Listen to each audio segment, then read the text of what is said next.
Hi everyone. Hi everyone. And welcome to our live session. Oh, hi, I'm Jim. So nice to Hi, see I can you, see Diane. Diane. Oh, we see so many familiar faces. All right, welcome to our Wed Vibes live session, and special hi to Asia and Australia, will most probably watch the recording. Oh, Very wow. excited to see you. And this session is very special because we're going to talk about something we never spoken before, about money mindset with amazing speakers, the right people to speak about that. Develop Academy ladies, Jennefer and Charla. They know all about that. And it will be in the most applicable way, not just like write down the big number and sit and manifest and wait, it will come your way. They will break it down how to shape your personality, how shape your branding, and then apply through your marketing and PR, but basically understanding who you are and starting with your mindset and direction you take. And yeah, before we dive in, I see that you guys already started using the chat. That's awesome. But I will ask you to put in the chat your name, your location, and your profession. And of course, don't hold yourself to say hi and to send some greetings our way. By the way, if you haven't met, my name is Alina. This is Daria. We are co-owners of WEDVIBES and the powerhouse behind everything you see on the storefront. And as you do so, I see that Patrick and Diane already started. Please tell us about yourself more, your profession, your location, and your name, because it also gives us a better understanding of who is joining us today. Also, let's put the chat on fire, because this is how you take advantage of everything you hear today. If you like some insights or you want to comment on something, please put it in the chat, because this is how you activate your brain and actually start applying everything you like. If you don't like something, don't bother yourself, don't post it. Just keep it to yourself. Only compliments. Only compliments. Yeah. All right. So as you do I like so, that. I will remind you about our mission at WEDVIBES. Our mission is to discover and showcase amazing wedding talents all over the world and help you to convert your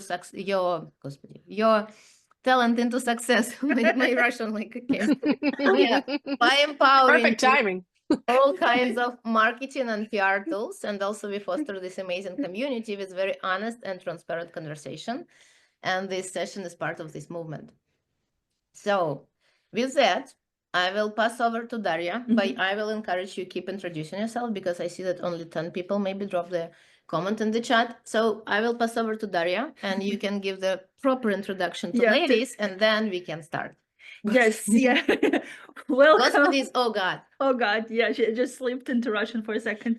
Yeah, okay, so welcome everyone. So happy to see you, and thank you ladies for joining us, Jennefer and Charla. And first and foremost, they are both talented photographers. I know that you ladies work together and you have experience for 15 years. I mean, I remember for Jennefer it was 14, for Charla 19, but combined is almost older than 30 years of experience. And they also the founders of Develope Academy, and this is how we actually got to know them. We joined their summit, the virtual summit Gloachella, like I believe it was last year. Like, right, everything is a blur right now. Yeah, and we were like in awe, honestly, of all of honest conversation, all the amazing speakers, ladies you join in, and this is how like we figured out, yes, we have to do this like collaboration of some sorts, and invite you as a speakers. And I also love your approach. Let me say, if I remember it correctly, it's like the approach of like education is like hanging out with a glass of wine, right? In our case, now it's water, but love it. And like I think like we share the same vibe in terms of education, and we would love, yes, to pick up your brains today and to hear all of the knowledge you're gonna share with us. So thank you so much for being here. Thank you for having us. Now the floor is yours. Okay. Well, amazing. Wow. Thank you for that beautiful and warm welcome. Yes, truly. We're really honored to be here. We love collaborating. After we checked you out like a library book, we love what you guys are doing too. So thank you for reaching out, and thank you for joining us for Gloachella. That was an exciting week. It was amazing. I mean, if anybody knows about the Gloachella, I highly recommend to check it out because I believe you're going to do it next year, this year, 2025. Yeah. That's the plan. I'm over here looking at the chat and it looks like we've got people from all over the world, and this is And really it's a bad exciting. vibes. Yeah, it's Bad our vibes. mission in action, actually. You can see in the chat the mission in action. Yeah. I love it. I love it. Cool. Amazing. Well, guys, I'm Charla. This is Jennefer. I'm Oh. Jen. Yeah, because you're I'm Charla. Yeah. And like they just informed you for us, we are Develope Academy, as well as successful wedding photographers that have shot weddings from I'll do it for my friend for free to paid what double what my salary was at a corporate job for one wedding. So when we tell you, when it comes to money, we've been in every mindset and every place that is out there. We have been in your shoes, and that's why we like to talk about this subject. It's true.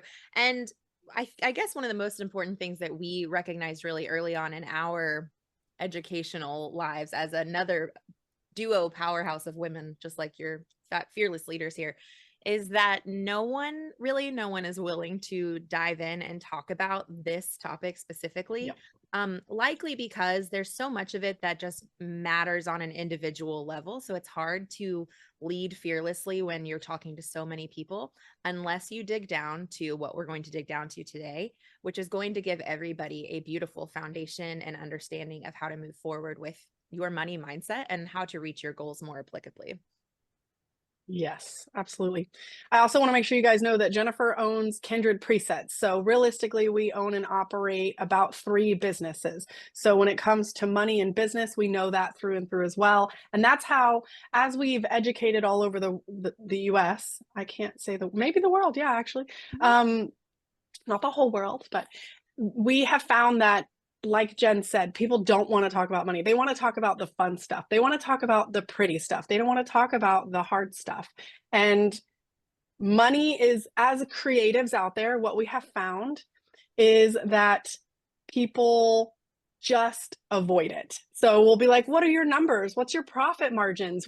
How much are you paying per wedding? And they're like, I love midday light. Like that, we can converse all day about the things that we love as a creative. So whether you're a florist or a planner or a photographer, in general, we found people that really love what they do, that are creative, can't stand talking about money, and might not even know their numbers business wise. All of these things are true. So what we want to do is help you guys set the scene for a beneficial walkthrough of what this is going to look like. So we always like to ask our students to take a second to get centered, take some deep breaths, because if you're anything like who I was up until like 2 years ago, even beginning to think about diving into the reality of money would make my blood pressure rise and my palms would get sweaty and it would be a non-starter. So if you can drop in the chat, if you are like me in that way at all, there is no shame if even the idea of talking about this freaks you out a little bit, or maybe you have you're already on a healthy mindset journey. But let's go ahead and just take some deep breaths together. Charla always likes to count these down, and then we're going to dive into all the stuff. But let's make sure we're ready. We also want to make sure that we're really clear that when we're asking questions, they're not intended to be rhetorical. We would love you to be in the chat. That's where we really do a lot of learning, is understanding that like saying what you think and feel is a beautiful thing, because that's how we learn from each other. And that's how we really make sure that we tailor this chat exactly where you need to go with it. So first and foremost, first question, when you think about money, what's the first thing that comes to mind? We'd love for you to put it in the chat, no matter what it is. Let's put the chat on fire, as Alina loves to say. I'm actually doing it right now. On behalf of you, you can freedom and dread. Oh, sorry. Yeah, go ahead. A resource, worries, possibilities, energy. Ooh, anxiety, freedom, abundance. You guys, it's a flow. Yes. Okay.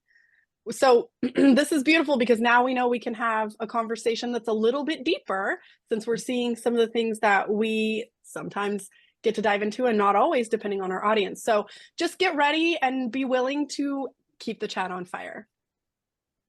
I'm going to start, and we're going to steal that. We're going to say chat on fire forever now. Thank you for giving us that. That's awesome. Yes. Okay. So first, we want to touch on the power of your money mindset. So as you can see, all of you in the chat have just had a very, you answered so quick, which means you immediately have feelings when we bring up money. And that is often, we find, a little bit based on your current scenario and how you were raised and what your life looked like as a kid. Because whether you realize it or not, you subconsciously have thoughts and feelings about money. And those thoughts and feelings about money are actively impacting your current day and your future opportunities. And so the goal today is for us to really get our head wrapped around how our money mindset is impacting how money is coming to us.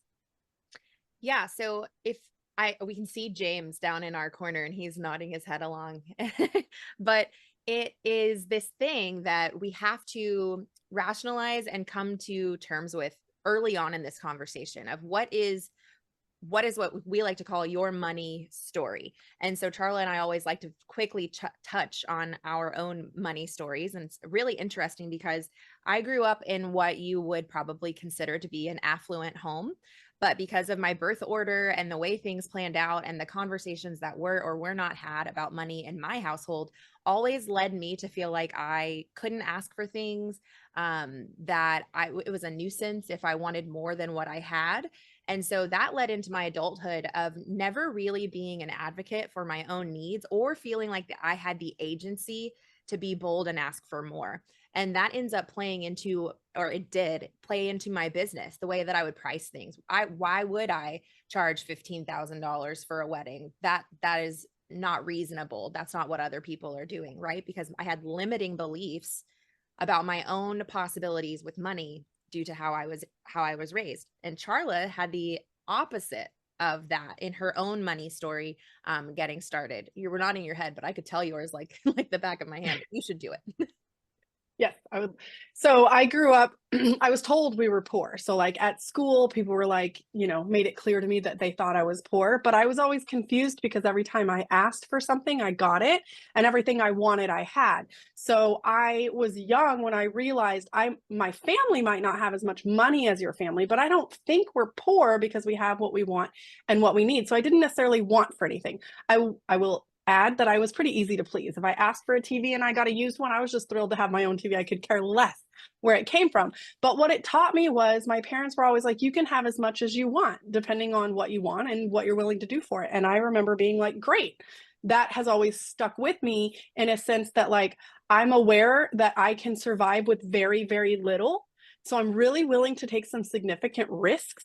And I also truly feel that mentally I have a little bit of play in how much money is or isn't in my life. And a lot of times, growing up poor, but feeling like I can get whatever I want has helped me in a lot of ways, especially in the risk management world, because I'll be like, well, and I don't know about you guys, but remember COVID, at least here in like, Yes, remember that time where we made almost no money, but all of us were fine? It was another reminder that like, yeah, I can actually survive on very little. It's not what I want. But when there's an opportunity to take risks to have a high reward in the future, I'm going to be more willing to do that because I'm like, we survived COVID. I survived being poor as a child, and I still felt rich. So we would love for you guys in a second in the chat to tell us like, how are you rich? That's a tricky question. People are figuring out how they reach. How are you rich? Think about it's how such a while also Alina is putting the chat on fire. Rich in experience, relationships, partner, friend, family. Landmark calls it the money trap. Different cultures have different views on what having money looks like in a relationship. I love what James said here at the top, where he said Landmark calls it the money trap, and different cultures have different views on what money looks like. And this is a perfect example, and one of the reasons that Jen and I are such a beautiful yin yang, because it's fascinating that a huge chunk of our childhood is learning about money. The only thing I was taught to fear growing up, for those of you in the IRS, for those you too, for those of you in the US, was the IRS, and that's just because like if you didn't do that correctly, then you would owe them money. It's tax season, I love how many of you when you look through this and you see the ways that you are rich, it's so rare that anybody is talking about anything materialistic. It's so rare that anybody's talking about numbers in the bank. And so when you can keep your foundation rich with what makes you feel rich and what you're really working towards, this is another piece that will greatly impact your money mindset and the way you view money and the way it flows to you. That's beautiful. James said he grew up hearing, if you help enough people getting what they want, you'll never be in need. And that is gorgeous. It wasn't until I was like 33 that Charla told me a thing her dad told her once. And your dad told you, Charla, it's just money. I had never heard anybody take that stance on money in my entire life. And so to be given the opportunity that money could just be money, it changed everything about my approach. So if you've also never heard it's just money, Just money. It's just money. Yes. I was actually, at that time, I was a single mom and I had a corporate job and they had just closed and I had a mortgage. And so I was going to my dad saying, I don't have a job. How am I going to pay the mortgage? How am I going to take care of my son as a single mom? And my dad, as I'm having a complete meltdown's response was, it's just money. You'll go find more. Yeah. And I was like, okay. Yeah. Okay. And to Jenn's point, this is why we have these conversations. This is why when we wanted to start talking about raising our prices and impacting our local market, and we found that nobody would comfortably have these conversations, but when we would, and we could say things like this and hear how it impacted Jenn, just sharing something random my dad said to me has impacted her. This is one of the many reasons that having this discussion often with everyone is so important. Yeah, because your money mindset isn't something you set once and just let it be. We have to revisit it often. We like to revisit the money mindset in our own business like once a quarter, sometimes even more than that, depending on what our goals are. But you can have a money mindset for your personal life and a money mindset for your business life. But it's important that we always be keeping a little bit of track, not a lot of track actually, on our money mindset, because it's going to fluctuate with history, with time, with circumstances. And we often need to revisit and give ourselves the little bolster of encouragement and remind ourselves from whence we came and where we're trying to go. You want me to click onto the next slide? I'm feeling that vibe from you.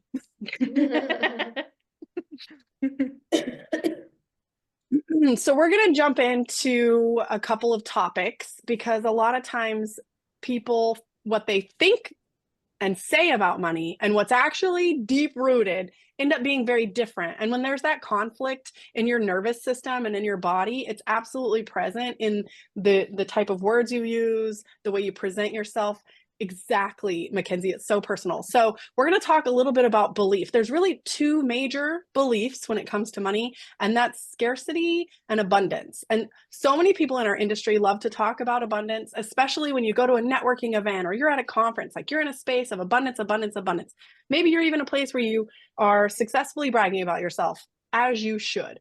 But when it comes to like intimate, deep conversations, we find that most people are actually in scarcity. And so if you have this conflict in your body, imagine what is actually happening. So the rules, we'll call them the rules, but the laws of attraction state that like whatever vibe and frequency you're living on when you're thinking about money, it's the aura and vibration that you're putting out. So what you say is less important than what you actually feel in terms of the universe and your belief on money and how it's going to flow to you.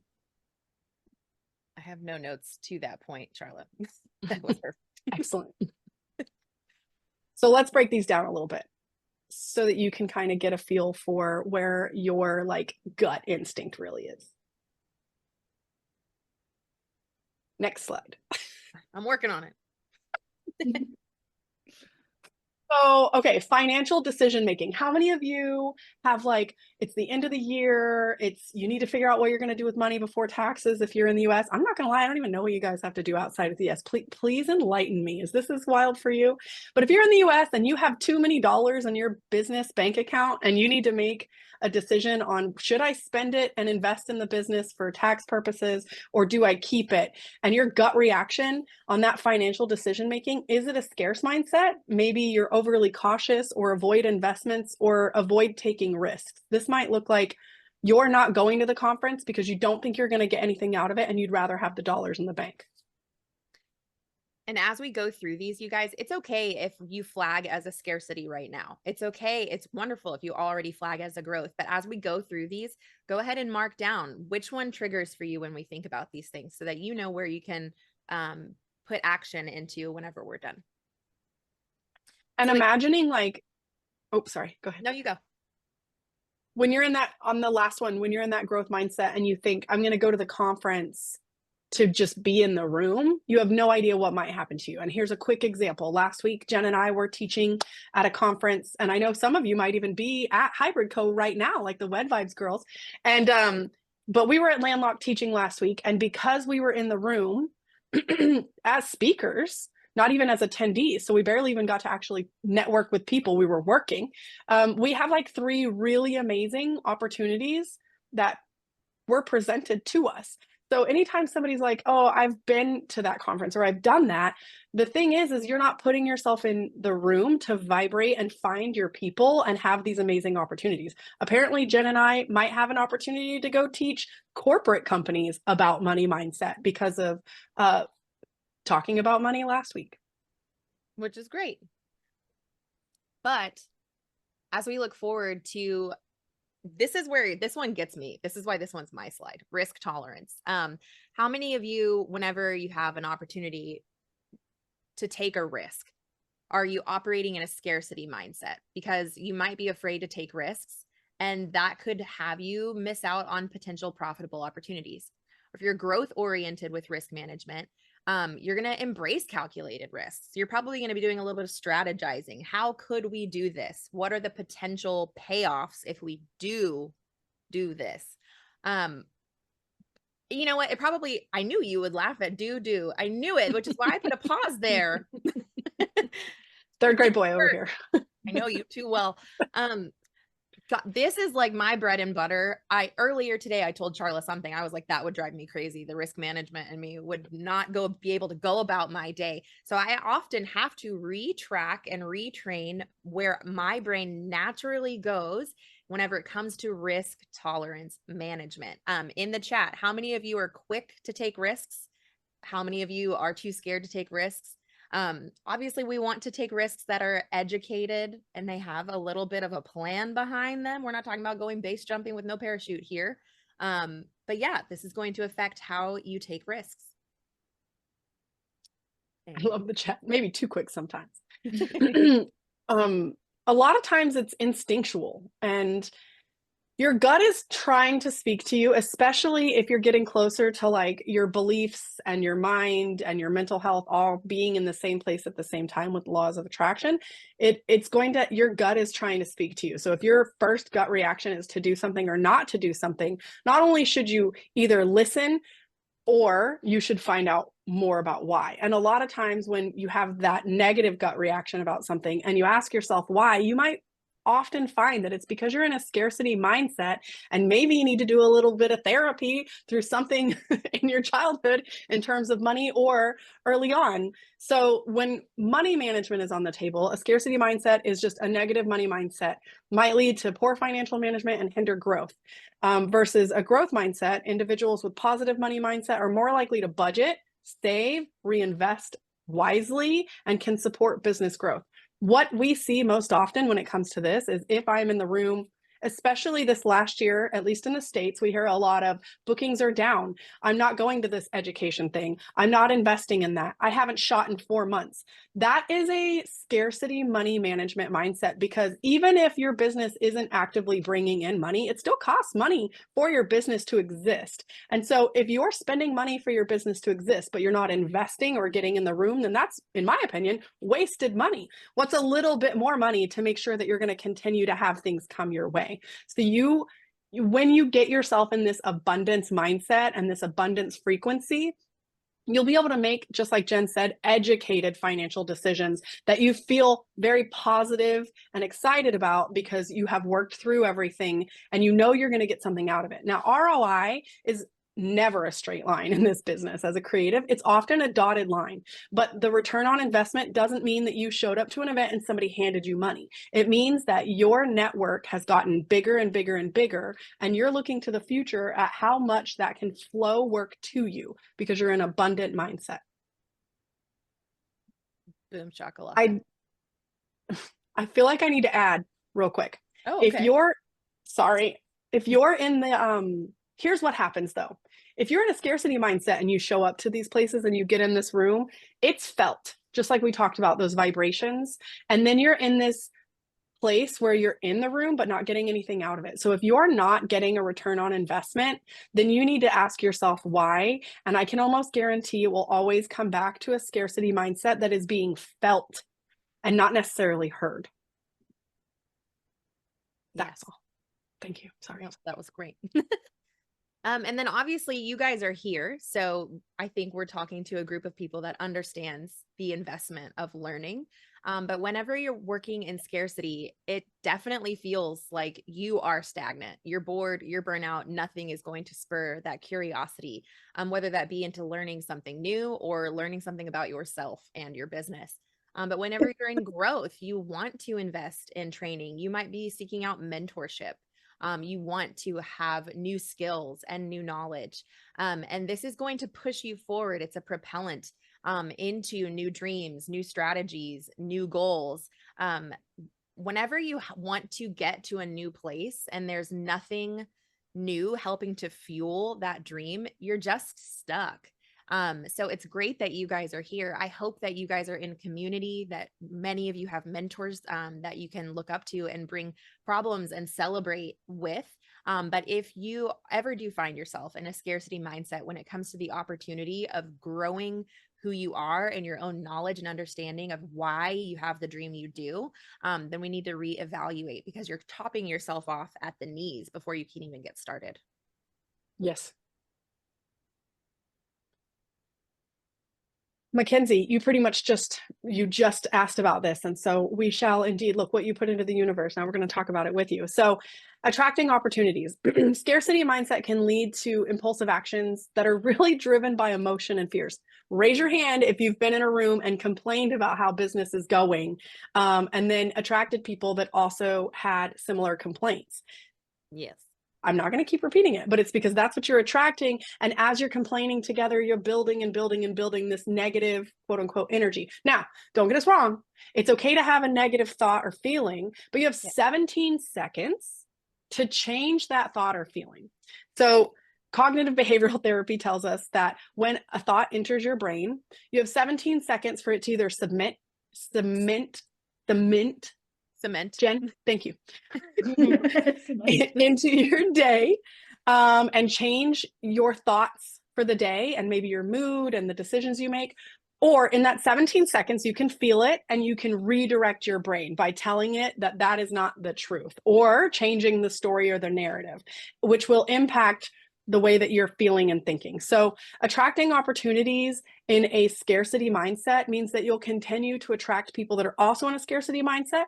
It'll make you think that you're not alone, which is great, but it'll also make you assume that it isn't you and not do the work inward, not do the reflecting, not do the growing. You want to be in a place where you're sure, complain about what's happening in business because shit happens, but also like when you're in the room and you can find people that are in a place of abundance, it's where you're going to have growth. You'll have a positive money mindset. You're going to attract people that are having positive money mindsets and that are doing things to actively go out and get money, that will motivate you and enlighten you and bring you people that are potential collaborators, investors who have similar values and beliefs. So Mackenzie, to your point, she says, my hang up, I'm a person that is apprehensive to go to the room because of bad experiences. Maybe it was the wrong room. I'd love to hear how other people decide which room to be in and not being scared. So I would say get in as many rooms as you can when you're in a great mindset, and be yourself, and you will naturally find your people, and just as much you will naturally find your not people. And that will help guide you, because once you've gotten into any room and found your people, find out what rooms they are in and go to those rooms. So to your point, Mackenzie, we don't want to get in every single room always, but we want to get in enough rooms in the beginning, or at least at the beginning of every year, to figure out what rooms are the right rooms right now. Yes. I'm just thinking of so many anecdotes, but there's nothing to add that would make that better. Just go in with a growth mindset and you'll attract growth mindset people. But this is going to vibes. WED vibes. WED vibes. Overcoming obstacles. I feel like I would like a refund on adulthood in general at this point. It just really doesn't seem like it was as advertised, because I feel like we globally are just really great at overcoming obstacles at an accelerating rate. But I think that being able to meet, whether it's a business obstacle, a personal obstacle, an emotional obstacle, with scarcity or growth, can change everything. Because how many times has there been an obstacle for you that nearly took you out? I can name like 5 right now, but because I was able to look at them with a growth mindset, with resiliency, we're still freaking here. So whenever a brick wall meets you in your path that looks like it's not crossable, if you're operating in a scarcity mindset, you're going to believe that it's not possible. You can't have ropes, you can't find a ladder, you can't dig under, and you can't dig through. But whenever you are in a growth mindset, looking at your obstacles, we are always able to look at the other way around. We're able to look at financial setbacks and challenges and say, okay, well, what did we learn? And how can we use what we just learned to be and do better next time? So I guess my pushback to me wanting a refund would be, 1, no one's offering those, but 2, that we are such a beautiful and resilient group of individuals and adults right now that really can meet any problem if we are doing so with a growth mindset. Wait, Business is ebb and flow. I don't know why it went to the end. You go ebb and flow, girl. I'm gonna get us back to where we were. Rolling with my homies. Okay, so that was a teaser. Yeah, Okay. yeah. The plot twist. there we go. So business really is, it's peaks and valleys. And so often I find that in discussions with people we're mentoring or within our mastermind, and I bet you guys even find this here at Web Vibes, is everybody's in a different place at a different time and on a different trajectory. And although we could debate time is an illusion and that it's linear, we're not here for that today. But that being said, so often people have this idea that it's only up from here, and that's not true. It's up and it's down. And when you're in that valley, learning what you need to learn is how you get to the peak. You don't get to the peak without making mistakes. There's not anyone that you look up to that hasn't made significant mistakes. It's not about avoiding them. It's about what you do when you hit them.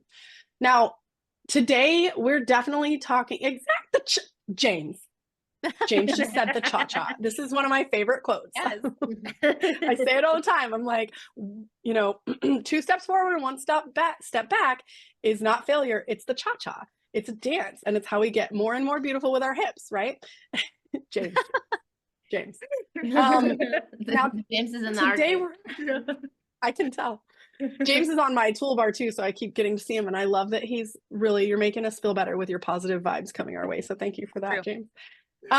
That being said, today we're focused primarily on money mindset and starting to touch on numbers, but we do have a class called the Pricing Glow Up, and it goes deep on pricing, cost of business, and all of those things. And the reason that came up is because, like Jen and I have said so many times to you today, people did not want to talk about what their price was. And if they did it in a very strange bullshit kind of way, where it was the price they want to be and not the price they are. And somebody said it earlier, like, the law of attraction says, if you show up and you're vibing, you'll attract more of the same. Exactly. So the goal is, this is reality. How can we all come together and get more together? And when we do that, we raise the bar. So if you haven't checked out the Pricing Glow Up, I would love for you to know about it, but we are not going to be diving into those kind of numbers today. We're diving into the ones that affect your heart and your head, and then just a little bit into the start of those numbers, so that we are giving you something tangible to walk away with. But something we need to talk about first and foremost is the work that you are doing right now in your business. You will see come to fruition and impacted in 12 to 18 months. So this is important because as a small business owner, there is no easy switch.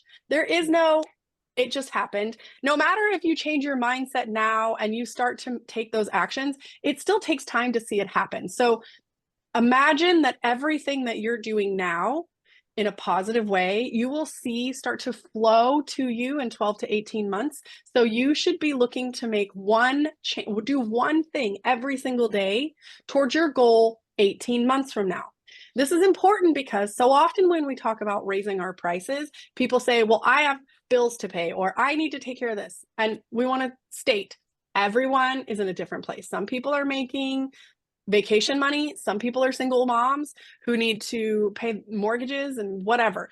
That being said, you need to have a plan for taking care of your business right now and a plan for success in your business 18 months from now. So that means you have to actively be in it and growing and preparing for the abundance that's going to come your way. So it's really important that you understand that it is okay to make smart business decisions for now, but do not shoot yourself in the foot and prevent yourself from getting more later. We're going to talk a little bit more about that.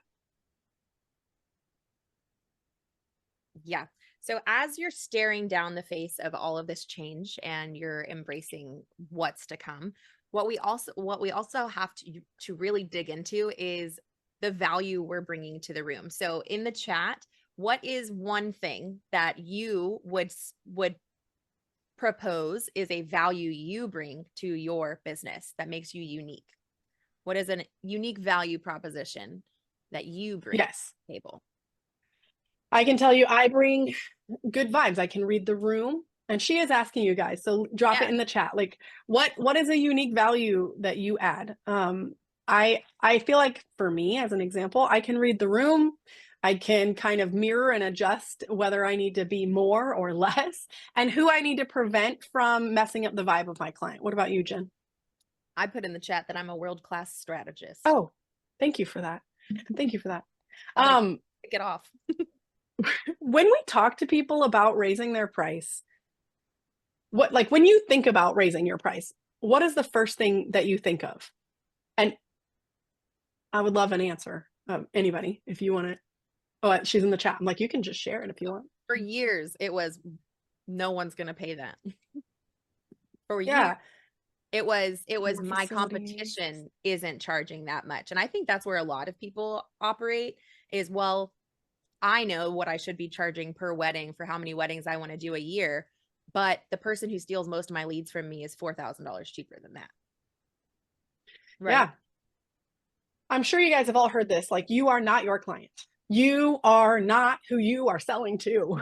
And I don't know about you guys, but thank God, because I can't afford me. But the difference between like, how do I charge more money as a creative without giving them more stuff is actually back to your mindset. It is, what is your value? What are you bringing to the table? If we're all photographers, what makes us different, right? It's not just our work. It's not just our light choices or how we pose clients. It's also how we make people feel throughout the entire process. It's how we make them feel on that wedding day. And when we are attracting and vibing with the right clients, then all we have to do is be ourselves instead of pretending to be who we think is being successful. Jen and I love to talk about neuroplasticity, and basically that is understanding that you can create new neural pathways when you stop doing the same thing the way you've always done it. So if you think of it like a dirt road, the longer you take the dirt road, the deeper the tire marks are and the more comfortable it is to drive. But if you decide to take a different road, not only will you immediately feel more creative, but your brain will create new neural pathways, and it will be bumpy to go over those old tire marks, but then you'll be sailing off and creating these new neural pathways. And when you do that, you can start to understand that your value that you offer clients, no matter what it is that you do, whether you're a florist or a planner, your value is not something anyone else can offer. Even if on paper it's the same thing, it isn't you. So when we are like, I can't raise my prices because who's going to pay that? Well, the question is, do you fully understand your value, and can you confidently say it to someone that is a friend, a family member, but especially a client? because I'm here to tell you that I can tell my value, and that's why I can confidently charge what I want to charge, because one, I've done my numbers and I want to be a successful business owner, and two, I know my value and I feel so strongly about it that I know the right people will find me and pay for it. Yes. Ooh, Jennifer said, which is why when they changed their mindset that the competition doesn't exist, the business bloomed. Exactly. Absolutely, you guys. Exactly. Now, as we start to look forward and we know things are going to take 18 months, you might be in a position where you're charging, like, we'll just make up numbers, $10,000 a wedding right now, and you want to be at $100,000 a wedding. Great for you. Yes, we do.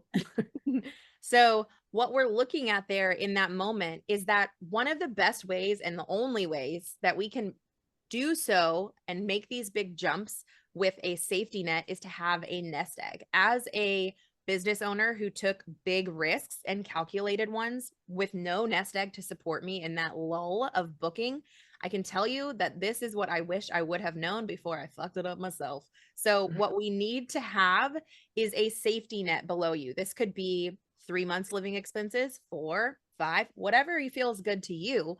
But since we know that if I'm trying to go from $10,000 to $100,000, I'm probably not, that's not going to happen in 18 months, but I'm not going to get, no, I'm not going to get there anytime soon. And I'm going to need something to support and bolster my business and my livelihood while I'm making these changes. So to be more reasonable, let's say you're just trying to go from 10 to 18.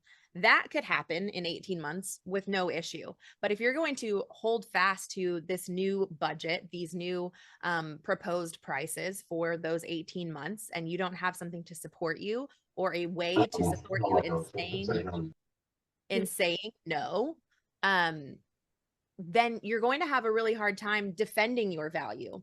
You're going to have a hard time saying no to that wedding at that venue that you said you would never work at again because you need the money. So by giving yourself a nest egg, you give yourself permission to say yes to what you need and say no to what you don't. Now, that doesn't mean that in those times we can't make educated decisions for our business and say, yeah, I'll book the wedding on Thursday on a random day in February. I wasn't going to book a wedding on a random day in February on a Thursday anyways. I'll book that for less than what my current rate is.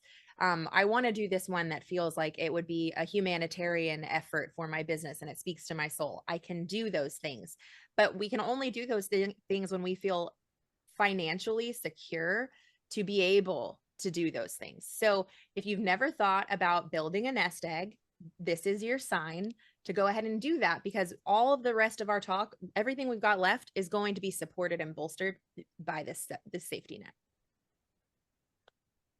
And that's because you're going to experience a lull. So I personally had 2 times that I was raising my prices very quickly and I wasn't having success. Back in 2015, I was getting leads from the greatest planners in the country and they weren't converting. And then they were even telling me, wow, you're so cheap. But I was like, well, people won't pay more. And in my brain, it was like, if this is what I charge without a planner, how is it fair to charge more money with a planner? Those of you that are photographers.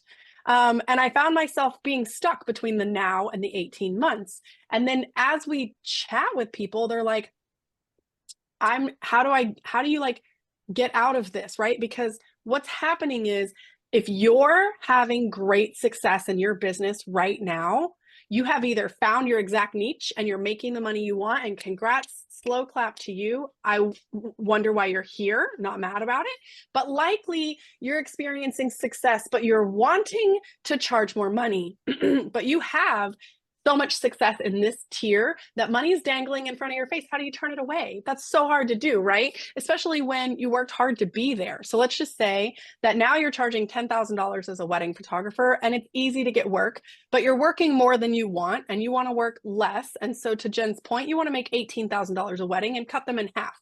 That doesn't happen without any effort. First, we go back to what is your value and how can we make sure your value matches what you're asking for. But the next thing is like, you now have to leave this market and enter this market.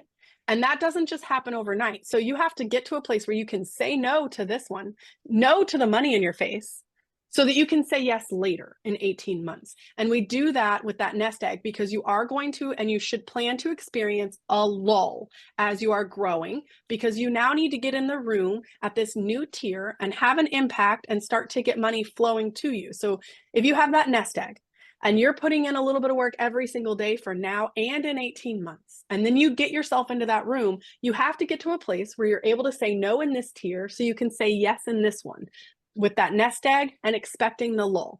A lot of times we have people that get there and then they weren't expecting the lull. They get terrified and they go back to a scarcity mindset because they got used to hearing yes, which feels damn good, right? And when you start hearing a lot more no, it makes you think you're doing something wrong. It's painful. Oh, it's you. Like, yes. It You is. commit It is. something But that's there is also painful. Diane that saying no to inquiries has been some of the best decisions I have made. You guys, what you're doing by saying yes to inquiries is you're saying no to other things. So that's why And you're staying stuck. Yeah, and you're staying stuck. So every time you get an inquiry, there's that gut feeling, that scarcity, that abundance, that growth, the whatever, the negative, the positive, and saying no to inquiries, it's sexy. It just is. It's sexy. It's easier to do when you've prepared for it. So ultimately, like, these things we're telling you is because you are getting your mind right and you're putting together a plan that you can walk in and follow to have success so that you can say no. And that ultimately comes back to your network. Your network is your net worth, as I'm sure you've all heard a million times. Yes. And where this lands us in terms of where we started this journey from scarcity to growth, and where we're talking about the lull and the 18 months, you guys, is that whenever we get to the point where we are operating in a growth mindset and we have a nest egg and we're seeking out the right rooms and we're entering those rooms with a positive vibe that's going to attract other people who are in growth, networking changes. Networking becomes less of a scary, hostile, I have to do this or I die type of situation, and definitely more of a, here's the value I bring to the room, here's the possibilities, it's limitless. And those type of connections that you make with people in that mindset versus the hungry mindset will change your life. When you enter the room knowing your value and knowing what you bring to the table, other people are going to recognize that as well. So how many of you are afraid of networking? It's okay if you're an introvert. There's still space for you in networking. We also talk about that at length in another course. But how many of you struggle to enter the room of networking and know what you're bringing to the table? Because my hope is that these last couple of slides are already giving you the ammo, if you will, to enter into your next networking gig with positivity and a growth mindset. And so last week we were teaching, right? And we've taught at this conference before, also about money. They had us come back to talk more about money, which we love. And so many of the people that attended, many of the attendees had previously taken classes with us and took the new one. And one girl came up and she said, it's been a game changer because last year I thought I needed to meet everybody in the room and small talk with all of them, and that was the value of being here, and that was networking, and that was going to bring me success. But after your class and doing a few more things at Develope Academy, she said she realized it's actually better to be in the room and network with 5 people, not small talk with anyone, but deep dive into what really matters to her. And she's already seen actual business come in the door from that conference, from avoiding small talk and realizing that she's not there to meet everyone. She's there to meet the right people. The right people. The right people. The right people. And then last, so that's going to lead you into community, you guys. Community is going to be the other safety net that you probably didn't know that you needed, especially when you're taking big leaps, because community is going to be where, one, you can get referrals from, where you can give referrals to if you get a client who is not in the price range that you're currently booking. When we support each other and we hold hands and we grasp each other and we push each other towards our goals and our dreams, it makes a safe space for everyone to fail, but an even safer space for everyone to succeed. So how many of you have a community where you can go and celebrate, or to go and be this one, right? Yeah, This one, yeah, the Wed Vibes, At Yeah, least, that's if beautiful. not several. where you've been, yeah, invited as speakers. Exactly. It's one of these things where when we're in community, it can help you learn how to approach things that mess with your mindset. And just like somebody said earlier, like if you find people on the right vibe, you'll attract more of it. That's how you can get yourself in a room, even if, let's just say, your mindset is not where you want it to be.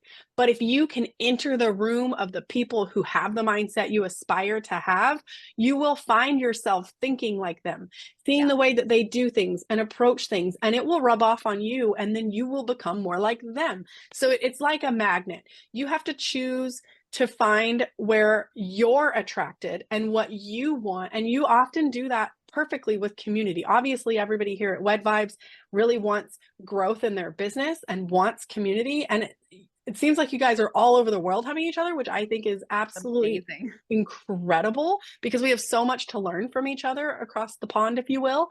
And so it's this really insane thing to think about how you can create such big change for the future of your business based on where you're putting your energy right now, who you're talking to, what room you are or are not in.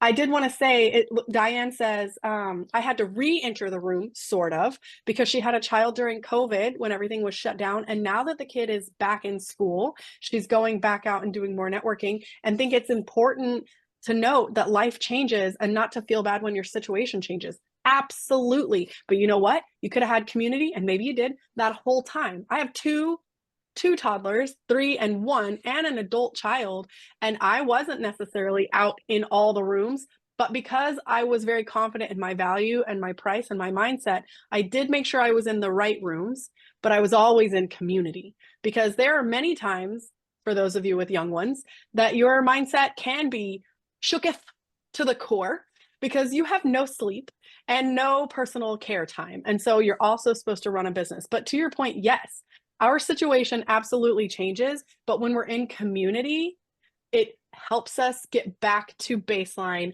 every time instead of really wiling out with those emotions. Wiling out. Ultimately, you don't get paid by the hour. You get paid by the value that you bring to the hour. So when you are starting to ask yourself big questions about your pricing and your goals, write this down. Remind yourself, get it tattooed on your body, maybe. But this will help be a propellant and a gentle reminder that we need to always be reminding ourselves of everything we've just ingested whenever we're entering into new unknown territory when it comes to pricing. Yeah. Kind of like, I don't know if it was Picasso, but the story of he's in the airport, a couple approaches him, asks him to sketch them. He gets out a napkin, he sketches them, he hands it to them. He says it's $50,000. And they're like, no, that just took like 10 minutes. And he said, no, that took 30 years for me to be able to do it in 10 minutes. That's because it's not his time that was valuable. It was him, his brand, his worth. The word none of us truly understand. What is our worth? I don't even know, but it's your value. And it's understanding that you wouldn't have been able to do that if you didn't spend a lifetime on your craft and creativity. Here's James again. James, DM me on Instagram. We need to be friends. The important, you don't pay James. Yeah. He's just volunteering. He's the kindest person. And we are so blessed. We don't pay James to meet him in person. I mean, maybe you should. James is killing it. Now this is where we get into a very just quick look at the practical before we go into Q&A, you guys. But whenever you ask yourselves, okay, well, what do I do with this now? How does this impact my actual physical pricing and what I'm sending out? What we have found in teaching this all around, the world, I guess you did some of this over in Ireland, but is that a lot of people do not know what we call their get out of bed rate. This is what I charge per hour, or you're not even getting me to put on my freaking shoes. Because what we're finding is that a lot of local markets are being deeply impacted by undercutting from people who do not know this answer. They do not know what it actually costs for them to do their job. So we want to posture that this is one of the most important things that we can understand as a business owner, but especially operating in an industry where No one is forthright about what they're charging. No one is saying, here's what I do and why it costs this much. And we are constantly battling the unknown of what's expected. So Yep. we want to coach you guys to know or get out of bed rate, please. And thank you. So often, if I ask you, what is your hourly rate right now? Can you confidently tell me? And does it include all of the work you do? Like, how many hours does it take you to plan a wedding? How many hours does it take you to photograph, edit, and manage a wedding? It's so rare that somebody can give us these actual numbers. And if you don't know those numbers, then how the hell do you know how much money you should be charging to have a successful business? And I want to remind you, you have to make money as a small business owner for, well, if you're American, I guess, not so much if you're European, but we have to make money for right now. We have to make money for the lull, for our growth that we're looking for, and we have to make money for retirement. So that's like, it's almost like my childbearing years, right? These are my money-making years to buy myself the rest of my life, per se. And the more I'm shooting myself in the foot, the more it's going to impact my overall life. So, and I have a question for you guys, and I don't mean to start any drama, but I have a feeling you know what I'm talking about. How many of you in Europe love seeing Americans come over and shoot weddings for free because it's a beautiful venue or for the cost of travel? How frustrating is that? That they're like, oh, I'll go to Italy and shoot this wedding for $5,000. That person doesn't even know that it's going to cost them 10. So they're spending $5,000 out of their pocket when it could have put money in somebody else's pocket if they knew their numbers. And so the reason we go around and talk about this and talk about this and talk about this is we truly believe that when you don't know your numbers and you're not making educated decisions with a positive mindset, you're taking business away from your own community and people that you claim to love and care about. And karma's a bitch. So like, we believe that like the mindset and community that you're building is what you're going to attract. And you can't be just willy-nilly going out there and doing whatever feels good and not thinking about others. I see that the chat is not on fire for this topic, but someone's enjoying. Yeah, but Dima, yeah, you're in a our red line through it, slash. I was like, that was not me. to make some drawing.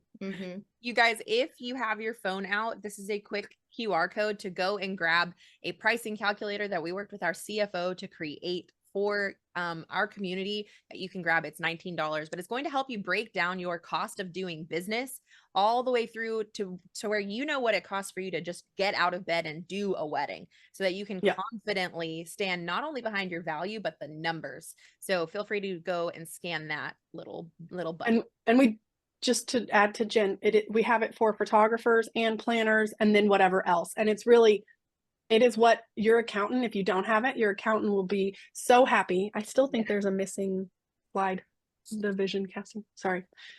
Your accountant will be thrilled that you're using this. Again, I don't know as much about how all of that works in Europe, but so often it's so nice to hear somebody take this and go, oh, I got somebody who's getting married in Colorado during prime season who wants me to do their wedding for $9,000, but it's going to cost me $6,000 to be there. And that means that after everything's said and done, I would spend $500. So that's a no.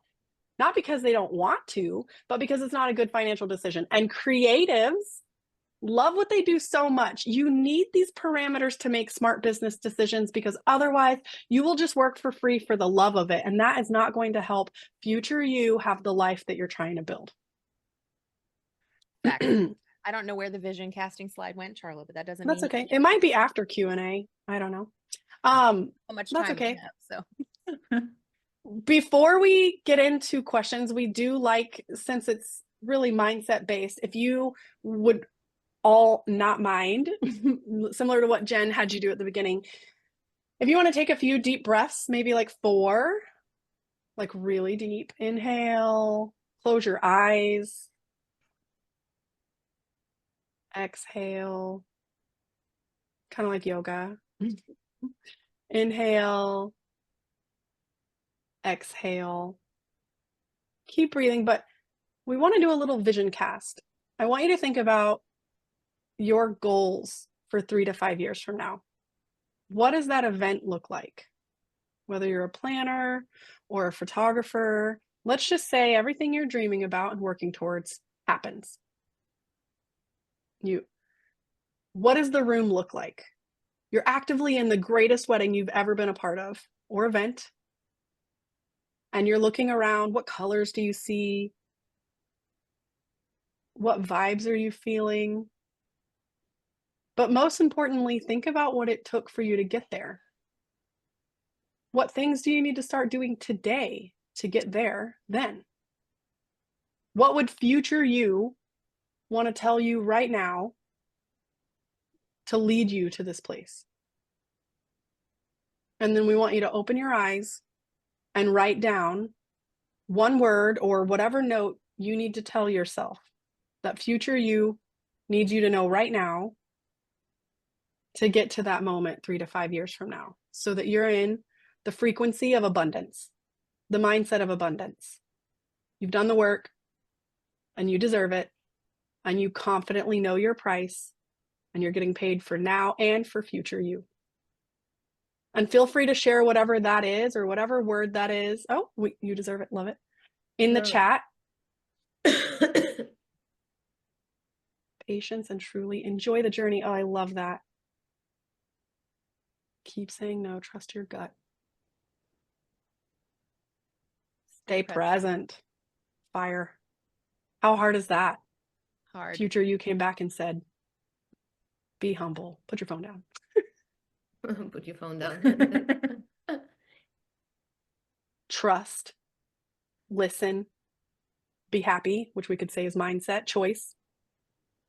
Amazing. You guys, we know that this is a hard topic to talk about and think about, but it's something we truly believe should be discussed on a regular basis. So thank you for joining us, and thank you, WEDVIBES, for having us. We're going to open it up to questions. Overcoming imposter syndrome is an all the time thing. Thank you, ladies. Ooh, That was so great. And thank everyone for putting chat on fire. We've been incredibly active. So we are running a little behind the time. I think that like 5 minutes for Q&A. And Okay. ladies, how do you want to do Q&A? Just ask people to put in the chat or turn on the mic? How you want to do it? Whatever you want. Normally do it is fine. Yeah. It's up to you. So guys, if you have a question, please write down in the chat. Maybe it's easier because I saw the comment of McKinsey that like virtually networking. So let's make it the most comfortable for you. If you have a question, just write down in the chat and ladies will take it. I did see one up here that we can start with. It says, is there a ceiling of being priced too high? And are there scenarios of when you need to realistically adjust? And this is such a valuable question, St. Royal. Yes. I wouldn't say that there is a too high. You might I guess you have to ask yourself, if you're not adding value and growing your network, you might have your price in a place where you don't have leads coming to you. And so that would feel like you need to make an adjustment. And that is true because they all go together. It's like a domino effect. You can't just put a number on a piece of paper and call it, there we go, that's what it is. You have to be in the room with other people who know that this is a reality. You have to be able to express your value. You have to strongly, truly, deeply believe it so that you can confidently say it without wavering. So many people, at the Golden Globes or when they win awards, they say, I knew I was going to win this because I've envisioned it and then I did the work. And we just did a little vision together. And I promise you're going to go do the work. But you have to be in a place where you know your price isn't too high and you know why your price is your price. So you'll have all the belief and confidence in the world. But do you need to adjust? Absolutely. Because business, like we said, is ebb and flow. It's peak and valley. Sometimes the industry is having a fire chat and things are doing really, really well. And sometimes they aren't. And any business owner knows when they need to adjust. So yes, it is okay to adjust. And the ceiling is yours to break. So wherever you want to put that ceiling is on you. I'm sure Jose never thought that his average would be in the 100,000 per wedding and that he'd be starting at 70 to do almost nothing. But that is an actual reality. So it really just depends on what future you helps you build. All right. I love I it. see two Yeah. questions in the chat. Let's see. How do you properly balance pricing with experience? I can say I'm good enough for X amount of money, take the work and effort behind it, but also knowing the level of client experience matches it. Mm-hmm. Yes. I think, how do you properly balance pricing with experience? I think that it's a beautiful and natural cohesive thing that they naturally are going to go together, the Bergerons. Sorry if I didn't say that right. I think they're going to come together because as we grow in our skills, we're naturally going to be led to places and environments where we're being drawn into bigger conversations with more networking opportunities and all of those things. So if you're saying that you're good enough for X amount of money, take the work and effort behind it, knowing that the level of client experience matches it. There was a period of time in my own career where I was like, I don't know how much more value I can add to this and keep raising my prices. And what that looked like was client experience. What that looked like was how I reached out to and responded to and the level of care I took for my clients. So there's always an opportunity to add value. If you feel like you haven't grown in your skills enough or whatever that is, there's always an opportunity.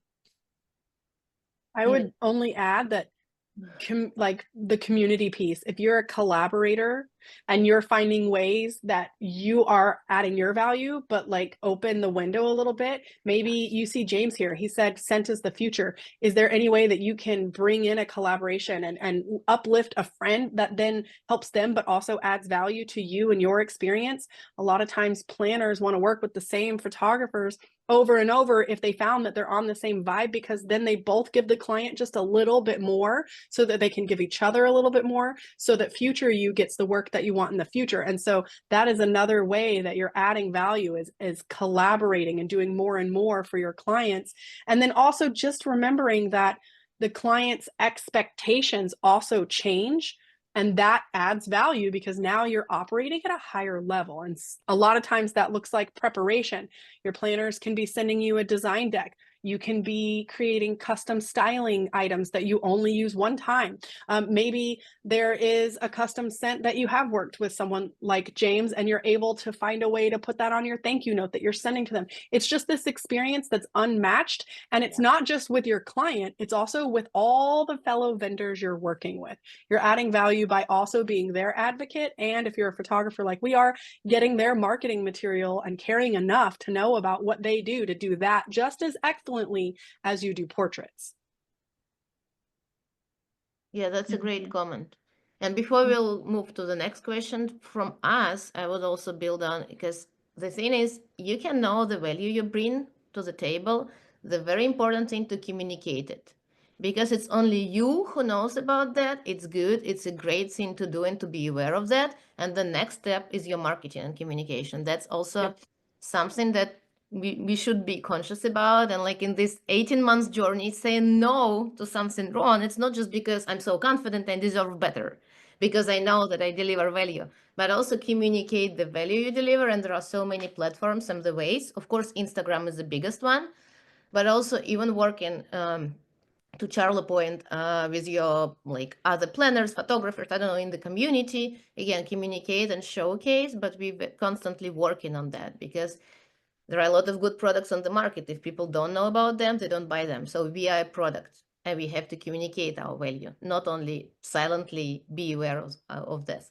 And yeah, let's take the last question and we will wrap it up. Perfect. Mara asked, what's the most ineffective way that you see people trying to get leads that goes nowhere? And my initial thought was it really depends on which market is trying to be reached. But if I could see no one spending money at the Knot anymore, that would make me happy. But I mean, some people get a lot of leads from there because of what their goals are.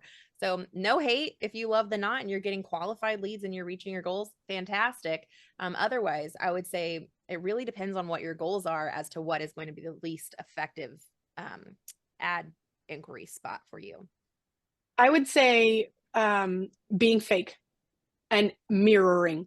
Oh, Jose Villa did this, so I'm going to do that, and I will have all the success that he had by doing what he's doing. And that's not how that works, because you are not Jose. And then second, like when you're pretending to be someone you're not to attract somebody, like if you're trying to match their vibe, but that's not really your vibe, they will deep-rooted feel that, and for whatever reason, never really truly vibe with you, and maybe even share with other people that there's something off, if you will. So just being a fake person, sliding into DMs, constantly like asking for something without giving something, being self-centric. These are all things that I'm sure you're not doing or not intentionally doing, but they're unattractive. And I think what you can do instead is constantly think about, if I were a client, what would I want to feel, see, and do? If I were a wedding planner, what would I want? So on and so forth. Exactly. From being egocentric, try to step into your partner's or client's shoes. It helps every day. It is like everyday exercise, stepping into their shoes and figuring out how to build this conversation. All right, awesome. So thanks everyone for coming. Ladies, you did such a great job. Oh, thank you. Putting everything, like all the wisdom together and being very honest, and also sharing your own journey. And because you have different stories, but somehow you kind of combined it together. And that was great. And thanks everyone for coming and also being active. Yeah, it's time to compliment Charla and Jennefer. Yeah. Yeah. So you can send all the kind words. Thank you. Love to all of us. Yeah. And for those who will watch the recording, hi, and put the comments on YouTube. And also you can always reach out to ladies or to us with the kind words and, our email. So we always love to hear back from you. And we will meet, I believe, this week, right? Yeah, this week we will be meeting on our live session. Yeah. Yeah, it's going to be me and Daria talking about portfolio curation. That is also the value you deliver, actually. How to showcase your value, showcasing your portfolio. All right. Yes. Thanks, Truly. everyone. Thank you, ladies, so much. Yeah, thank you. Bye. Thank you. Have a great rest of your day, everyone. Bye. Thank you, everyone.